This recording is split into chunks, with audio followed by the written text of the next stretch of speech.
Hello everyone, welcome to the dev blog for Project Reality version 1.7. With this release, we will be introducing gun control systems and fire control systems to all of our vehicles. Players will have noted that, until now, projectiles fired from tanks and other armoured vehicles would have been unaffected by gravity, flying straight, with zero regard for the laws of physics.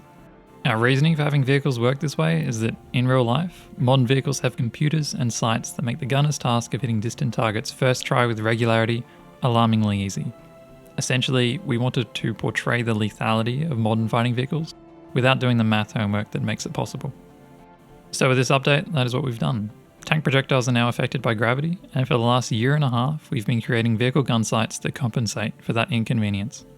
We've split these sights into roughly two categories in terms of capability. The first and most basic are the ones without a laser rangefinder. Estimating range is instead done mostly using the Stadia method,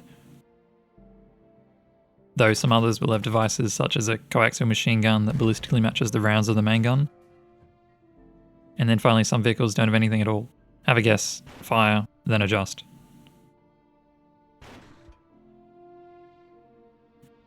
The gun sights for these types of vehicles will either be fixed, with markings depicting the expected fall of shot for various distances, or adjustable, with a chevron or crosshair that will move depending on the inputted range. The next category of sight takes away some of the guesswork from the gunner. Pressing C on your keyboard activates a laser rangefinder that allows the gunner to lay the gun accurately on target. That said, not all vehicles with a laser rangefinder are equal. The T-72, for example, requires a few extra steps when lasing. The red circle indicates where you need to aim to use the laser rangefinder. Once the range is found, the reticle will move to account for the fall of shot, and you can re-aim with the top of the chevron. And finally, we have what represents a modern digital fire control system found in the latest tanks and infantry fighting vehicles. Aim at your target, laze for the distance, and the barrel and turret will do the work for you.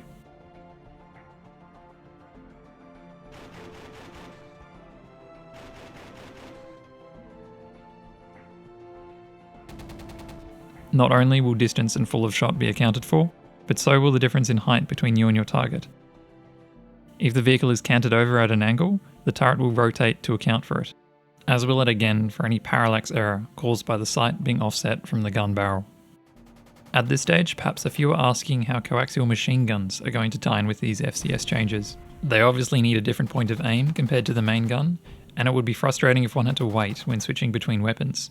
So, pressing F on your keyboard now switches between your main gun and the coaxial machine gun. Coax will not interfere with the reloading of the main gun or the changing of ammo types. It will be free to use at your enemy's displeasure. Air vehicles are seeing some changes too. Ground attack jets will now feature a sight showing constantly calculated impact points for bombs and cannons. Fighter jets and anti-air vehicles will also have lead markers for cannons. That is all on the vehicles front for this update, but we aren't quite finished yet. One feature in particular isn't ready, but you can see some work in progress from the footage on screen.